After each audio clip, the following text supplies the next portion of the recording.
அனைவருக்கும் வணக்கம். நான் படித்து ரசித்த கதையை நீங்களும் படித்து கேட்டு மகிழுங்கள். கதை பிடித்திருந்தால் அனைவருக்கும் பகிருங்கள். சுந்தரத்தின் போட்டோவை பார்த்த பார்வதிக்கு சுந்தரத்தை மிகவும் பிடித்து போனது.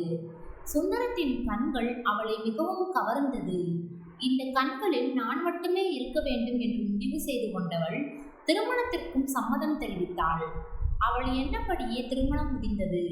தன் கணவனோடு வெளியில் செல்லும் போது அவனுக்கு ஒரு கருப்பு கண்ணாடியை போட்டு விடுவாள். இந்த கண்கள் எனக்கானவை, யாரும் பார்க்கக்கூடாது எனும் அளவுக்கு சுந்தரத்தின் மீது அளவு கடந்த காதல் பொங்கி வந்தது. சுந்தரத்தின் மீது மட்டுமல்ல, புகுந்த வீட்டிலுள்ள அனைவரின் மீதும் பாசமாக இருந்தாள் பார்வதி. சுந்தரத்திற்கு கூட பிறந்த அக்கா ஒருவர் இருக்கிறார். அவள் பெயர் சீலா. அவளுக்கு திருமணமாகி 2 குழந்தைகள் இருக்கிறார்கள். அவளது கணவர் ஒரு கம்பெனியில் மேலாளராக பணிபுரிகிறார். சீலா அம்மா வீட்டிற்கு அவளது குழந்தைகளுடன் வந்திருந்தாள். தனது தம்பியின் கல்யாணத்திற்கு பிறகு சம்பிரதாயங்கள் அனைத்தும் முடித்துவிட்டு வீட்டிற்கு சென்ற சீலா 2 மாதம் கழித்து இப்போதுதான் வந்திருக்கிறாள். பார்வதியின் நடவடிக்கைகளை கவனிக்க தொடங்கினாள். 2 நாட்களாக பார்வதி மாமியாரிடம் நடந்து கொள்ளும் விதத்தால் அவளை மிகவும் பிடித்து போனது. தனது தம்பிக்கு சரியான பொண்ணை தான் தேர்வு செய்திருக்கிறோம் என மனதிற்குள் நினைத்து கொண்டாள் சீலா. அந்த வீட்டில் 4 நாட்கள் தங்கியிருந்த அவளுக்கு திருமணத்திற்கு பிறகு தனது தம்பியின் நடவடிக்கைகள் கொஞ்சம் மாறி இருப்பதை கவனித்தாள். சுந்தரம் வேலைக்கு சென்ற பின் பார்வதியின் அறைக்கு சென்றவள் அவளிடம் சுந்தரத்தை பற்றி வெகுநேரம் பேசிக் கொண்டிருந்தாள். சுந்தரம் வேலை முடித்து வீட்டிற்கு வந்தவுடன் ஊருக்கு புறப்படும் போது பார்வதியிடம் அனைத்தையும் சொல்லியிருக்கிறேன், அவள் பார்த்து கொள்வாள் என தன் அம்மாவிடமும், அம்மாவை நல்லபடியாக பார்த்துக்கொள் என சுந்தரத்திடமும் சொல்லிவிட்டு புறப்பட்டாள் சீலா. சீலா ஊருக்கு சென்ற பிறகு பார்வதியின் நடவடிக்கையில் பெரும் மாற்றம் ஏற்பட்டிருந்தது. ஒரு நாள் அலுவலகத்திலிருந்து வரும்போது சுந்தரம் மல்லிகைப்பூவும் அல்வாவும் ஆசையாய் வாங்கி வந்திருந்தான். 2 வார்த்தை பேசிக்கொண்டிருக்கலாம், அதோடு வாங்கி வந்த மல்லிகைப்பூவையும் அல்வாவையும் கொடுக்கலாம் என பார்வதியை தங்களது அறைக்கு அழைத்தான். பார்வதியோ எனக்கு வேலை கிடக்கு என வெடுக்கென சொல்லிவிட்டு விறுவிறுவென்று சமையல் கட்டிற்குள் நுழைந்தாள். மூஞ்சியை தூக்கி வைத்துக்கொண்டு முகம் கொடுத்து பேசாமல் நடந்து கொண்டாள். எந்த சண்டையும் வரவில்லை என்றாலும் ஏன் இப்படி நடந்து கொள்கிறாள் என அவனுக்கு வியப்பாக இருந்தது. சுந்தரத்தின் அம்மா கவிதாவும் இவர்களுக்குள்ளான சண்டையை கவனிக்க தொடங்கினார். ஆனால் ஒன்றும் கேட்டுக்கொள்ளவில்லை. அவர்களை சரி செய்து கொள்வார்கள் என்று நினைத்து அமைதியாக இருந்து கொண்டார். அறைக்குள் கட்டிலில் படுத்துக்கொண்டு பழைய நினைவுகளை மனதில் ஓட்டி பார்த்தான் சுந்தரம். சுந்தரம் கல்லூரி படிப்பை முடித்துவிட்டு வேலைக்காக அலைந்து கொண்டிருந்தான். பின்னர் அரசு வேலைக்கு படித்து தேர்வாகினான். அரசு வேலையில் சேர்ந்து ஓராண்டு வரை பொறுமையாக இருந்த சுந்தரத்தின் அம்மா கவிதா பெண் பார்க்க தொடங்கினார். சுந்தரம் பெண் எப்படி இருக்க வேண்டும் என கனவு கோட்டையை கட்டத் தொடங்கினான். எனக்கு பிடித்தது போல் பெண் இருக்க வேண்டும், அப்போதுதான் திருமணம் என்பதில் உறுதியாக இருந்தவன் தன் அம்மாவிடமும் அதை சொல்லியும் வைத்திருந்தான். புரோக்கரை வர சொல்லி இருந்தார் கவிதா. அவர் வந்து 2 பெண்களின் புகைப்படங்களை கொடுத்துவிட்டு அவர்கள் பற்றிய அனைத்து விஷயங்களையும் சொல்லிவிட்டு சென்றார். கவிதா தன் மகனிடம் இதை காண்பித்தால் அவன் என்ன ஓட்டத்தை தெரிந்து கொள்ளலாம் என முடிவு செய்தார். தன் மகன் சுந்தரம் வந்ததும் அவனிடம் பெண்களின் புகைப்படத்தை காண்பித்தார். 1 நிமிடம் கூட பார்க்காமல் பிடிக்கல என புகைப்படத்தை வைத்துவிட்டு டிவியை ஆன் செய்தான். தன் மகனின் எண்ணத்தை நன்றாக புரிந்து கொண்ட கவிதா டிவி ரிமோட்டை பிடுங்கி ஆஃப் செய்துவிட்டு சேரை எடுத்து அவன் அருகில் போட்டு உட்கார்ந்தார். தம்பி, பக்கத்து வீட்டு கண்ணன் உனக்கு தெரியும்ல, அந்த பையனின் கல்யாணத்துக்கு கூட நாம போயிருந்தோம்ல, அன்னைக்கு நீ என்ன சொன்ன சொல்லு என்றார் தாய் கவிதா. நல்ல பையன், சென்ட்ரல் கவர்மெண்ட் வேலை, இன்னும் கொஞ்சம் லட்சணமா பொண்ணு பார்த்திருக்கலாம் என்று சொன்னேன். உண்மைதான், அந்த பையனும் உன்னை மாதிரி ஆரம்பத்துல வந்த லட்சணமான பொண்ணுங்களை விட்டுட்டு சினிமா நடிகை மாதிரி பொண்ணு வேணும்னு சொல்லி எல்லா பொண்ணையும் வேணான்னு சொன்னான். 3 வருஷம் சினிமா நடிகை மாதிரி பொண்ணு கிடைக்கல. சரி, லட்சணமான பொண்ணு கிடைச்சா போதும்னு பொண்ணு பார்க்க ஆரம்பிச்சா மாப்பிள்ளைக்கு வயசாகிடுச்சுன்னு யாரும் ஒத்துக்கல. பொண்ணு கிடைச்சா போதும்னு முடிவு பண்ணி இப்போ இந்த பொண்ணை கல்யாணம் பண்ணியிருக்கான். ஆனா இந்த பொண்ணு லட்சணமா இல்லை என்றாலும் குணத்துல தங்கும். அதனால அவன் வாழ்க்கை இப்போ சந்தோஷமா போயிட்டு இருக்கு. அம்மா சொல்றத கேளு. சினிமா நடிகை மாதிரி எல்லாம் பொண்ணு கிடைக்காது. கிடைத்தாலும் நமக்கு வேண்டாம்.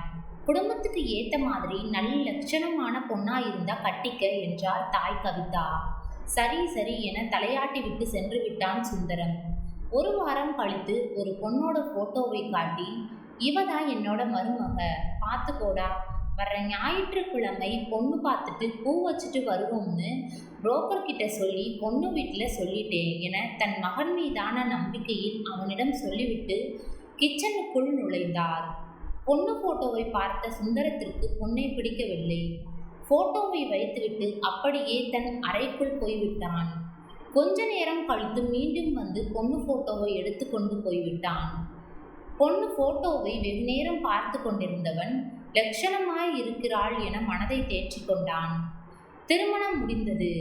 முதலிரவு அறையில் சுந்தரம் பல வருட ஆசைகளோடு காத்திருந்தான்.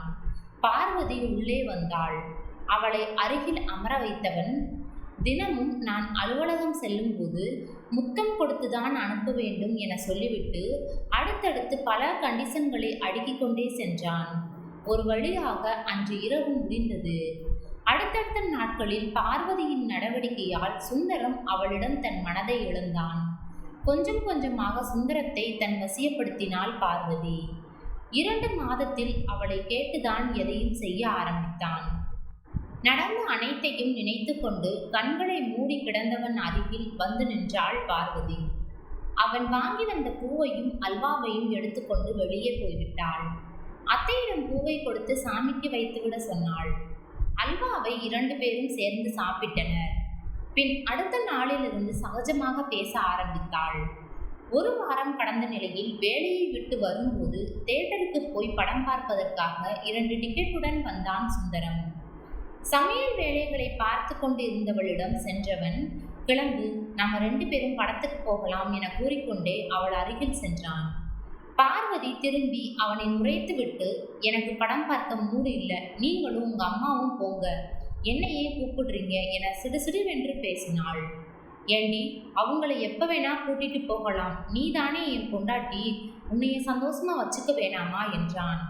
சந்தோஷப்படுத்துறீங்களா என முறைத்தவள், காலையிலேயே என்கிட்ட இதை சொல்லியிருக்கலாம் இல்ல, ஏன் சொல்லல என்றாள். உடைந்த குரலில் சர்ப்ரைஸ் என்றான். மண்ணாங்கட்டி, போங்க, போய் வேலை இருந்தா பாருங்க என்றாள் பார்வதி. அவன் போவதை கவனித்தவள் உள்ளுக்குள் உருகினாள். அவன் கோபத்தில் டிக்கெட்டை கிழித்து போட்டுவிட்டு போய் படுத்து கொண்டான். எதுவும் நடக்காதது போல் இரவு அறைக்குள் வந்து அவன் அருகில் படுத்து கொண்டாள். அவனை அணைத்து கொண்டாள். அவனும் திரும்பி அவளை கட்டி கொண்டான். 2 நாட்கள் எதுவும் நடக்காதது போல் நடந்து கொண்டாள். பார்வதி அவளது ஊர் திருவிழாவிற்காக அம்மா வீட்டிற்கு புறப்பட்டாள். பார்வதியை வீட்டில் விட்டுவிட்டு அப்படியே வேலைக்கு போய்விட்டான் சுந்தரம். 3 நாட்கள் வேலை முடிந்து மீண்டும் அவளை அழைத்து வர அங்கு செல்ல வேண்டும். எப்போது அவள் அம்மா வீட்டிற்கு சென்றாலும் கூடவே சென்றுவிட்டு அவளை அவனுடனேயே அழைத்து வந்து விடுவான். திருமணத்திற்கு பிறகு முதல் முறையாக அவளை பிரிந்திருக்கிறான். அவள் நினைவுகளால் அவனால் நிம்மதியாக வேலை செய்ய முடியவில்லை. 2 நாட்களில் அவளை பார்க்க சென்று விட்டான். திருவிழாவில் காதல் ஜோடி போல் சுற்றத் தொடங்கினார்கள். ஊர்க்கண்ணே அவர்கள் மீதுதான் இருந்தது. ஊர் திருவிழா முடிந்து வீட்டிற்கு வந்ததும் வழக்கம் போல் அவள் மூஞ்சியை தூக்கி வைக்க ஆரம்பித்தாள்.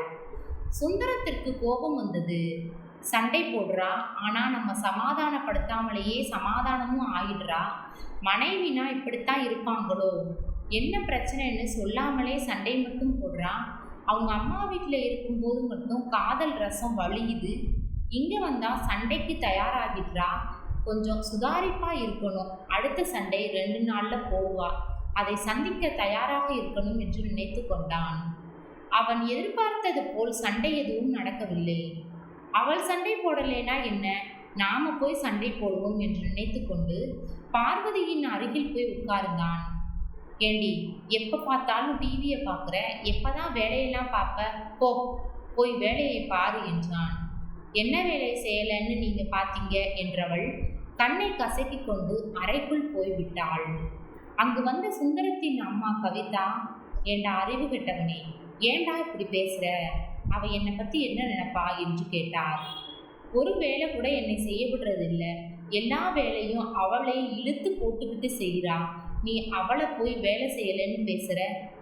இல்லம்மா, அவள் எதுவுமே காரணம் இல்லாமல் என்கிட்ட சண்டை போடுறா. அதான் இந்த முறை நான் சண்டை போடலாம்னு நினைச்சேன் என்றான். இதுவரைக்கும் ஏன் சண்டை போட்டான்னு ஏதாவது பேசி பார்த்துருக்கியா? எதுவுமே பண்ணாம எப்படி பிரச்சனை தீரும்? அவ ஏதோ காரணத்துக்காகத்தான் உன்கிட்ட சண்டை போடுறா. உட்காந்து என்னன்னு பேசினா எல்லாம் தெளிவாக போகுது. போய் முதல்ல அவளை சமாதானப்படுத்து என்றார் தாய் கவிதா. நான் சமாதானப்படுத்தணுமா? இதுவரைக்கும் சண்டை போட்டு ஒரு தடவை கூட நான் சமாதானப்படுத்தவே இல்லையே. சரி, உள்ள போய் பார்ப்போம் என அறைக்குள் சென்றான். பார்வதி, எனக்கு 2ல் 1 தெரிஞ்சாகணும். என் மீது உனக்கு என்ன கோபம்? என்னை பிடிக்கிறையா? உங்க மேல எனக்கு என்னைக்கும் கொள்ளை பிரியம்தான். நீங்க என் மேல உள்ள ஆசையால அம்மாவை மறந்துட்டீங்க. இத்தனை நாளும் ஒவ்வொன்றுத்துக்கும் அம்மாவை கேட்ட நீங்க நான் வந்ததும் அம்மாவை மறந்துட்டா அவங்க மனசு என்ன பாடுபடும்? படத்துக்கு டிக்கெட் எடுக்கிற நீங்க உங்க அம்மா கிட்ட வர்றீங்களான்னு ஒரு வார்த்தை கேட்கணும்ல. 2 டிக்கெட் மட்டும் எடுத்தா என்ன அர்த்தம்? உங்களை படிக்க வச்சு ஆளாக்குறதுக்காக இது மாதிரி எத்தனை ஆசைகளை அவங்க மறந்துருப்பாங்க. அவங்க சொல்ற முடிவை நாம ஏத்துக்கிறோமோ இல்லையோ, அவங்க கிட்ட கேட்க வேண்டியது உங்க கடமை. அதை நீங்க மறந்துட்டீங்க. உங்களை நம்பி கல்யாணம் பண்ணிக்கிட்டு 25 வருஷமா பெத்து வளர்த்தவங்களையும் பிறந்த வீட்டையும் விட்டுட்டு வர்ற பொண்ணை சந்தோஷமா வச்சுக்கணும், அது சரிதான். ஆனா அதே மாதிரி உங்களை 30 வருஷமா பெத்து வளர்த்தவங்களை ஒரு ஆளா கூட மதிக்கலைன்னா எப்படி? இதை சொல்றதுக்காகத்தான் நான் உங்ககிட்ட கோபப்படுற மாதிரி நடிச்சேன். நீங்க வந்து பேசுவீங்கன்னு பார்த்தா நீங்க பதிலுக்கு சண்டைக்கு வர்றீங்க என்றாள். நீ இவ்வளவு பெரிய மனுஷின்னு எனக்கு தெரியாம போச்சுடி என்றான். உங்க அக்காவின் பாடம்தான் எல்லாம்.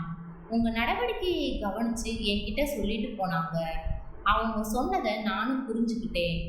நாத்தனார் கற்றுக் கொடுத்த பாடம்தான் என்று மனதிற்குள் நினைத்து கொண்டாள் பார்வதி. மேற்கொண்டு பேசிய சுந்தரம், நான் சினிமா நடிகை மாதிரி அழகா இருக்கக்கூடிய ஒரு பொண்ணை கல்யாணம் பண்ணணும்னு நினைச்சேன். நீதான் நான் நினைச்சதை விட பெரிய அழகி. அழகுனா என்னன்னு புரிய வச்சுட்ட என அவளை கட்டிக்கொள்ள, என்னை விடுங்க, நான் இன்னும் சமாதானம் ஆகலை என்றாள். அப்படியா, சமாதானம் பண்ணிடுவோம் என்று சொல்லி அவளுக்கு முத்த மழை பொழிந்தான். நன்றி. கதை பிடித்திருந்தால் லைக் பண்ணுங்க, ஷேர் பண்ணுங்க, சப்ஸ்கிரைப் பண்ணுங்க. உங்களுடைய கருத்துக்களை கமெண்ட் பாக்ஸில் தெரிவிக்கும். தங்கள் ஆதரவிற்கு நன்றி.